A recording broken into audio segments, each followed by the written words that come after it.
My name is Sloane, and this is the story of the night my family finally made it clear. I didn't belong. I showed up to my sister's wedding expecting to celebrate, to smile for the cameras, to do what I always did, play the role of the good daughter. But from the moment I stepped inside, something felt off. And then I saw it, my seat. Not at the family table, not even in the main hall, but shoved outside, near the coat racks. At first, I thought it was a mistake, but it wasn't. It was a message that said, "You don't matter." But here's the thing about pushing someone aside for too long. Eventually, they stopped trying to fit in.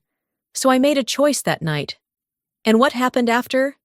Well, let's just say, it shocked everyone. I pulled into the parking lot of the venue, my fingers gripping the steering wheel a little too tightly. A 5-star ballroom in the heart of Chicago, decked out with twinkling chandeliers, marble floors, and floral arrangements worth more than my rent. Everything about this wedding screamed luxury, everything except for my presence. With a deep breath, I stepped out of my car, smoothing down my navy blue dress. I wasn't here to cause a scene. I wasn't here to make this about me. It was Odessa's day, and I had accepted a long time ago that I wasn't the favorite sibling. I just hadn't expected them to remind me of it in such a public, humiliating way. Inside, a wedding planner with an overly bright smile greeted me at the check-in table. "Name?" she chirped. "Sloane." My voice came out calm, controlled. "Sloane Hathaway." Her smile faltered, just a little. My stomach tightened as she flipped through the seating chart. Then, something flashed across her face. Pity. I knew that look. I hated that look. "Oh, right, here you are," she said, handing me a small place card. You're seated over here." She hesitated, then pointed toward a hallway just outside the grand ballroom. I frowned. "Excuse me?" She forced another smile. "Your table is just outside the main reception area." My eyes darted to the massive seating chart displayed on the stand beside her. Vivian and Harold Hathaway, my parents, were seated at the front, next to the bride and groom. Odessa's closest friends, Dominic's distant relatives, even his co-worker's girlfriend, all had seats inside. My name wasn't there. I turned back to the planner. "There must be a mistake." Her smile tightened. "I'm afraid that's your assigned seat." A slow burn started in my chest. Not even at a distant table inside the ballroom. No, they had shoved me into the hallway as if I were an afterthought. Like a guest they had to accommodate out of obligation, not family. Still, I held on to some ridiculous hope that this was just an oversight. That maybe, just maybe, my own mother hadn't allowed this to happen. I spotted her across the room, standing with Odessa, beaming as she fussed over her dress. My sister looked radiant, perfect, adored, just as she had always been. Odessa caught my gaze, tilted her head, then smirked. That smirk told me everything I needed to know. I forced myself forward. "Mom," I said, keeping my voice light. "Can I talk to you for a second?" Vivian barely spared me a glance. "Oh, darling, now's not the time. Can't you see we're busy?" "It'll only take a second," I said through gritted teeth. She sighed, annoyed but obliging, and stepped aside. Odessa didn't move, of course. She just watched, her smirk growing. "I just checked my seat," I said. "It's in the hallway." Vivian let out a dismissive hum. "Well, we had to prioritize immediate family members at the main tables, Sloane." I blinked. "Immediate family?" "I am immediate family." Vivian let out a forced, airy laugh, as if I'd said something absurd. "Oh, sweetheart, don't be so dramatic." Odessa finally spoke. "Did they mess up your seat?" "Wow, that's unfortunate." Her voice dripped with false sympathy. "You know how chaotic wedding planning can be. So many little details, things get overlooked." Her eyes glowed with amusement. She knew. This wasn't an accident. I turned back to my mother. "Mom, you really think it's okay for me to be seated outside the reception hall, away from everyone?" Vivian sighed again, clearly bored of the conversation. Sloan, don't make a big deal out of this. It's Odessa's special day. Just be grateful you're here. Grateful. The word lodged itself in my throat, bitter and unspoken. Be grateful for being treated like a second-class guest at my own sister's wedding. Be grateful for being discarded, shoved aside, forgotten. I opened my mouth, but Harold, my father, my ever-passive, avoidant father, finally spoke. "It's just seating, sweetheart," he said, not even looking at me. "Let's not ruin the mood." That was it. That was all he had to say. I didn't even bother responding. What was the point? A new voice broke the silence. "That's an interesting arrangement." I turned and found Celeste, Dominic's mother, standing nearby, champagne in hand. Her eyes flickered toward Odessa, then back to me, her expression unreadable. Odessa stiffened slightly. Vivian gave her a rehearsed, gracious smile. "Oh, Celeste, you know how tricky wedding planning can be. We tried our best to accommodate everyone." Celeste hummed, unconvinced. She looked at me just a second too long, as if reading between the lines. I didn't know what that meant yet, but I held her gaze. Odessa looped her arm through my mother's, effortlessly steering the conversation away. "Mom, we should really check on the cake before the reception starts." And just like that, I was dismissed. The ballroom around me was alive with laughter, clinking glasses, and music. A celebration I wasn't truly a part of. I was here, but not welcome. I walked away, my pulse hammering. Not toward my assigned table, not toward the hallway. I reached for the place card in my hand, staring at my own name printed in elegant cursive. I turned it over once, then again, before slowly setting it down on a nearby tray. If they thought I was just going to accept this, they didn't know me at all. I stare at the dimly lit hallway, my back pressed against the cold wall, fingers tightening around the edge of my dress. Laughter, clinking glasses, and distant music spill from the grand ballroom, a world I was never truly a part of. The isolation isn't new. The humiliation, though sharper this time, feels oddly familiar, like an old wound being sliced open again. This wasn't an accident. They wanted me to feel small, insignificant, and damn it, they succeeded. The sting in my chest spreads, not just from this moment, but from years of being the second choice, the afterthought. My mind drifts back, pulling me into the past before I can stop it. 3 years ago, I was back at my parents' house, rummaging through my old bedroom. I hadn't been home in a while, and it showed. Dust gathered in corners, my childhood books untouched, the framed pictures on the wall frozen in time. High school, college, everything before I stopped trying.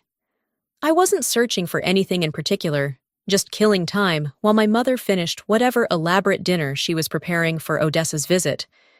It was always about Odessa. Then I saw it, a small leather notebook sticking out of my mother's nightstand. I almost didn't open it, but something about the way it was tucked away, as if it were important, as if it mattered, made me reach for it.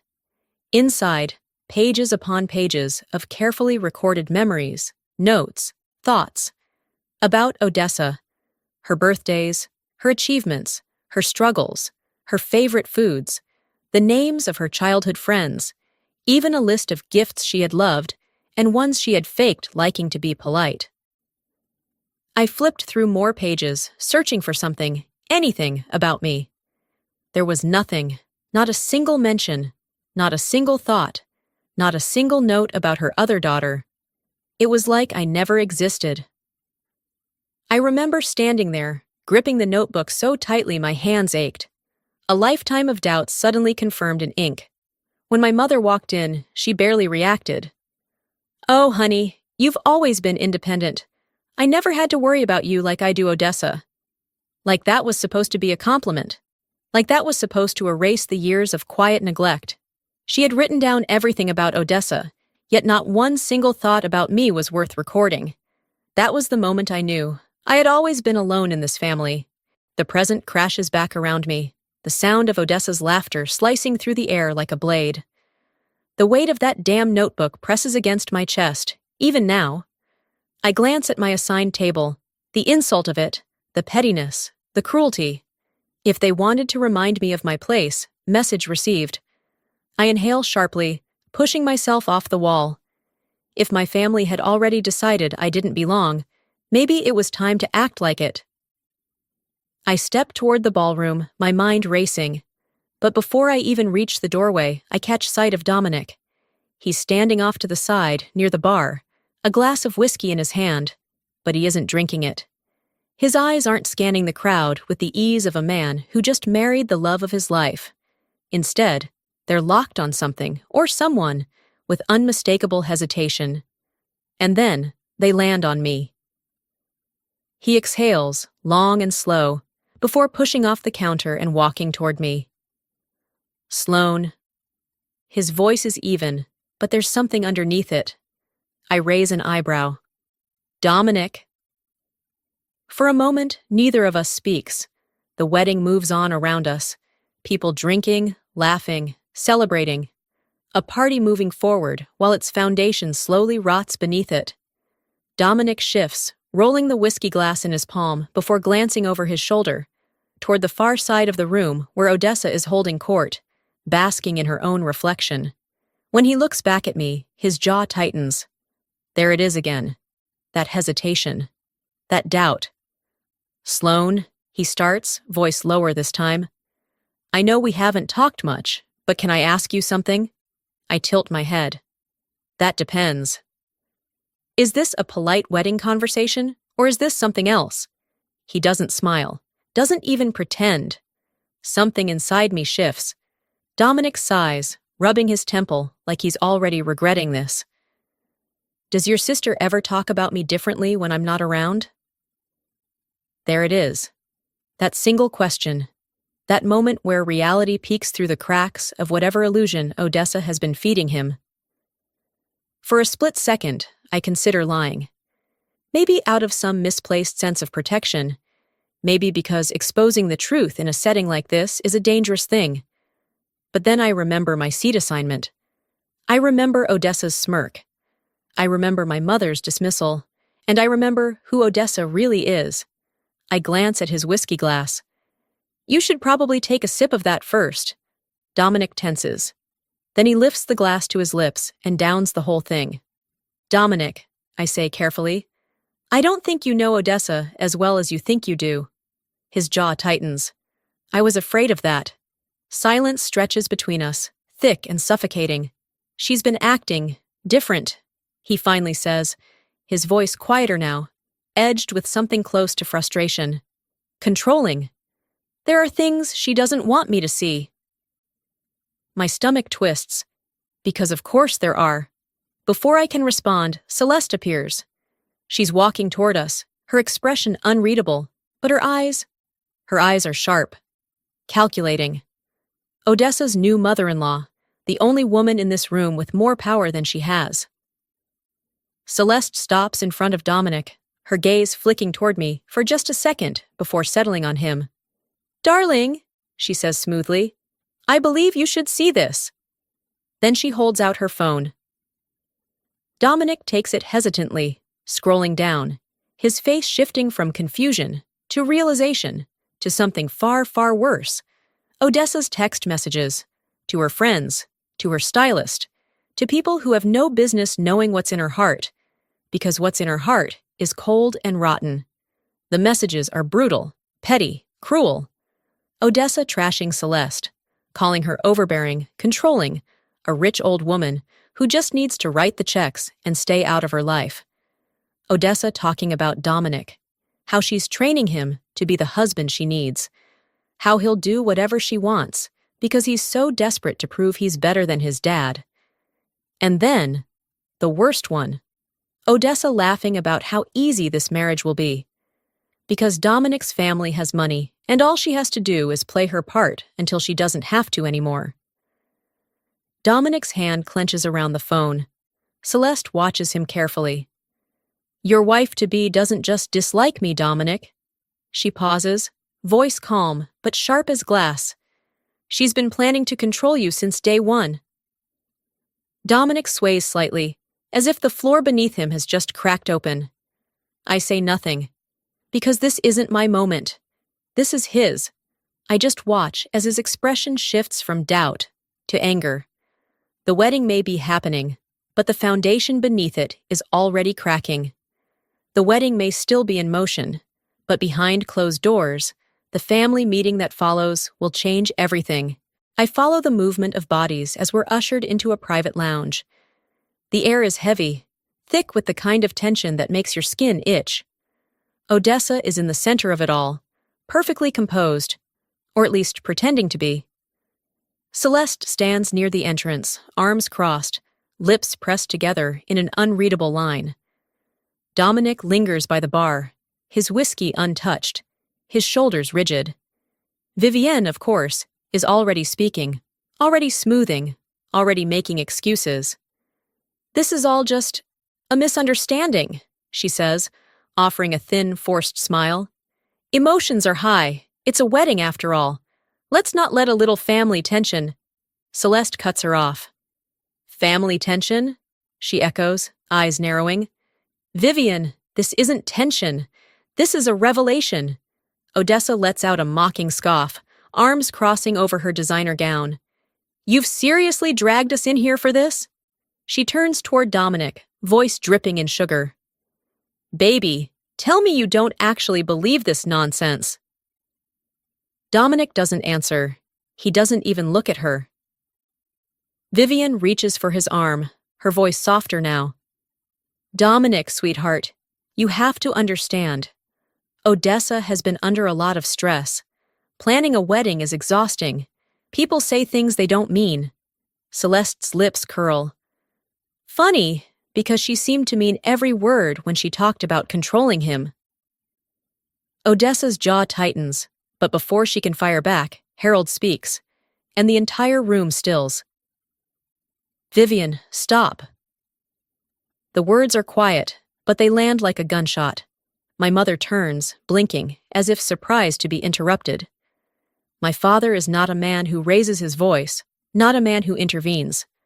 But tonight, something shifts. "You've protected Odessa her entire life," he says, his voice tired, weighted with something I can't place. "And look what it's turned her into." Odessa gasps, genuine shock flashing across her face. "Dad? You're taking her side?" Harold ignores her, turning to me instead. "Sloane has been right all along." The words ring in my ears. My breath catches. My mother physically recoils. For the first time in my life, my father is choosing me. Vivian shakes her head, laughing nervously, as if this is some kind of mistake. "Harold, don't be ridiculous. Odessa is a liar." Dominic speaks before he even realizes it. His voice is raw, like he's just now waking up to the fact that he's been sleeping next to a stranger. Odessa pales. "Excuse me?" I take a slow step forward, locking eyes with my mother. I need her to understand this moment. I need her to feel the weight of it. "If you keep covering for her," I say quietly, "you will lose more than just me, Mom." For the first time, Vivian falters. Odessa sees it, and she panics. Her voice sharpens, desperation creeping in. "You're all turning against me because of her?" Celeste lets out a slow breath, taking a sip of her drink before delivering the final blow. "We're turning against you because we finally see you for what you are." Odessa physically flinches, her breath shuddering, eyes darting from face to face. She has always been in control, until now.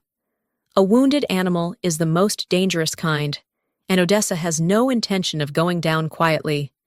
The air in the private lounge is suffocating, charged with something electric, something sharp. No one moves, no one speaks, as if any sudden motion might detonate the tension coiling in the room.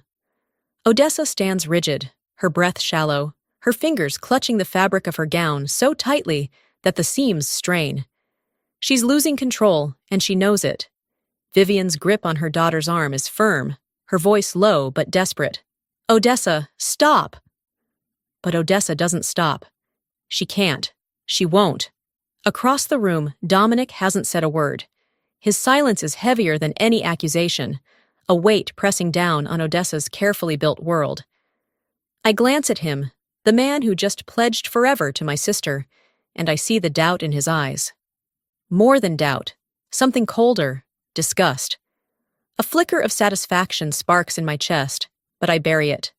This isn't over, not yet. Odessa exhales sharply, then turns to me, eyes narrowed. You think you're so smart, don't you? Her voice is quiet, controlled, but there's a tremor beneath it. I meet her gaze. I don't have to think, Odessa. I know. Her lips curl, but it's not a smile. It's something darker, more brittle. You've always been jealous of me. The accusation is so absurd, so predictable, that I almost laugh. Almost. Instead, I tilt my head. Jealous? Of what? The fact that you have to manipulate and lie just to make people stay in your orbit? I gesture to Dominic, to Celeste, to our own parents. Look around, Odessa. Your world is shrinking. Her jaw clenches. And then I go for the kill. You played your game well, I say, voice measured even. But you forgot one thing. I know who you really are. Odessa flinches. It's subtle, but it's there. Vivian sucks in a sharp breath. She knows I'm not bluffing. I step forward, my voice soft but unwavering. I know about the money, the texts, the things you've said about your own husband. I glance at Dominic. The things you've said about his family. Dominic stiffens. Odessa's face drains of color. And then, for the first time in her life, my mother pleads with me. Vivian turns, eyes wide, hands shaking. Sloane, she whispers. She's still your sister. You don't have to do this. A beat of silence. And for a split second, a fraction of a moment, I hesitate. Not because I feel sorry for Odessa, but because my mother has never looked at me like this before. Like she needs me, like she's afraid. But the hesitation is fleeting. Because I know if the roles were reversed, Odessa wouldn't hesitate. And she proves it when she snaps. You're all turning against me because of her? Odessa's voice cracks, sharp and raw, her hands trembling at her sides. She's always been bitter, always hated me, and now you're going to believe her over your own daughter? Celeste exhales slowly, lifting her glass to her lips before delivering the final blow. We're turning against you because we finally see you for what you are. The words hit like a slap. Odessa's mouth opens, then closes. She looks at Dominic, her last chance at control. Her voice shakes as she reaches for him. You don't believe them, do you? Dominic doesn't answer. That silence? It's her death sentence. Odessa's breathing hitches, her panic tangible now. And then, she lunges forward, her expression twisted with fury. But this time, I'm not backing down. Odessa's hand swings toward me, fast and reckless, but I barely flinch. I don't have to move. I don't have to cower. Because the difference between us is clear now. I'm not afraid anymore. Odessa is the one losing control, and everyone in this room knows it. Her palm cuts through the air, a flash of anger, of desperation. But before it connects, Celeste steps between us. Odessa collides with her instead, stumbling back, gasping. The sheer force of her own reckless movement sends her off balance, right into the entrance of the ballroom. And now there's no hiding. The music halts, conversations die. Every guest in the reception turns toward the spectacle unfolding at the entrance. Odessa. The perfect bride, the golden child, the one who always controlled the narrative, stands there, disheveled, breathless, her rage twisting her features into something unrecognizable. She blinks, realizing too late that this isn't a private fight anymore. It's a public disaster. A murmur spreads through the ballroom. Guests whisper. Eyes widen. Some exchange glances, others stare outright. Dominic is still standing near the bar, silent, watching. Just watching. Odessa spins toward him, frantic. You're my husband! Her voice shakes, high and thin. You have to stand by me! Dominic exhales slowly. The exhaustion on his face is unmistakable. I don't think I ever really knew you. The words land like a final nail in her coffin. Odessa staggers, her breath hitching, shaking her head violently. No, you don't mean that. You love me. But Dominic's eyes are empty now. Not angry, not even disappointed. Just done. Then, without another word, he reaches into his jacket pocket and pulls out a small envelope. My breath catches. I already know what it is. Odessa does too. Her face drains of color. What? What is that? Dominic doesn't blink. Annulment papers. A collective gasp rips through the guests. Even I feel the weight of it, the finality, the death of the perfect image she spent years curating. Odessa's hands tremble as she stares at the envelope. You had this prepared? Celeste steps forward, arms crossed, voice cold. Of course he did. Odessa's lips part, but no words come out. And then Celeste delivers the final blow. You were never going to be a part of this family. Odessa staggers back, her world unraveling. But she isn't done yet. Odessa may have lost her marriage, but she still has one weapon left. Revenge. Her chest rises and falls in quick, uneven breaths, her perfectly curled hair slightly out of place, her hands trembling at her sides. But this isn't over. Not for her. She refuses to let it be. She turns sharply to our mother. Mom! She pleads, her voice softer now, laced with just the right amount of vulnerability. You know this isn't true. You know they're trying to ruin me. Vivian hesitates. Of course she does. She has spent a lifetime cleaning up Odessa's messes, smoothing over her mistakes, making excuses. My mother's lips part, her eyes darting between her two daughters, the one she's always protected and the one she's always dismissed. Odessa! She starts, voice uncertain. Odessa seizes the moment. She grips Vivian's hand, pressing it against her chest like some kind of dramatic performance. Mom, you know me. You know I love Dominic. I would never. Stop. The voice is cold. Final. Dominic. He's holding something in his hand, a stack of papers stapled at the top. His face is unreadable, but his grip is tight. Odessa freezes. Celeste steps forward, her expression razor-sharp. Go on, Dominic, she says smoothly. Read it. Dominic's jaw clenches. Then, in a voice eerily calm, he begins. Odessa Hathaway filed an inquiry with a divorce attorney 1 month before the wedding. A sharp, collective gasp rips through the guests still lingering in the ballroom. I feel my stomach drop, not out of shock, but because even I didn't expect it to be this bad. Dominic doesn't stop. You were planning to leave me, he says, each word slow, deliberate, cutting. The second you got access to my money. The paper in his hands trembles slightly, but his voice doesn't waver. Odessa pales. That's not.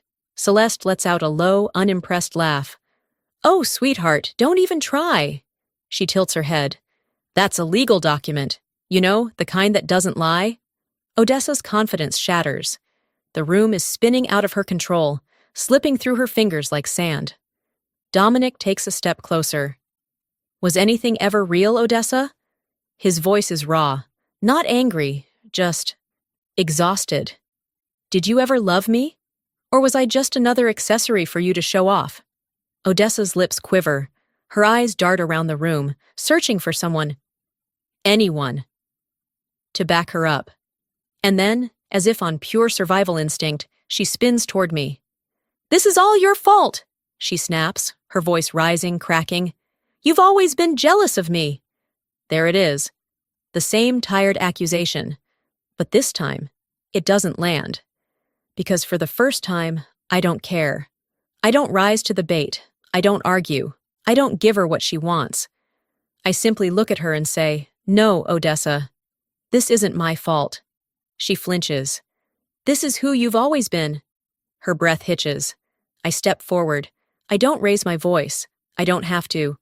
You manipulate. You lie. You take and take and take, and when things go wrong, you blame everyone but yourself. Vivian gasps softly, as if hearing the truth for the first time. Odessa shakes her head violently. No, that's not. Mom, tell her she's wrong. But Vivian doesn't move. She just stares. And for Odessa, that silence is worse than any insult. She stumbles back, realization dawning. She is lost. Odessa looks around the room, seeking someone to take her side. But for the first time in her life, no one does. As the weight of her actions settles in, Odessa realizes there is only one thing left to do: disappear. But first, she fights. Her breath is uneven, her face pale beneath the ballroom lights. She looks around the room, scanning for someone. Anyone. To stand by her side. For the first time in her life, no one does. The guests stare in stunned silence. Some whisper behind raised hands. Some avoid eye contact altogether. Even Vivian, her greatest defender, her most loyal enabler, says nothing. Odessa stumbles back, her manicured nails digging into her palms. Then, slowly, she laughs. It's bitter, hollow. Not the laugh of a woman who's won, but of someone who refuses to believe she's lost. You all think you're better than me?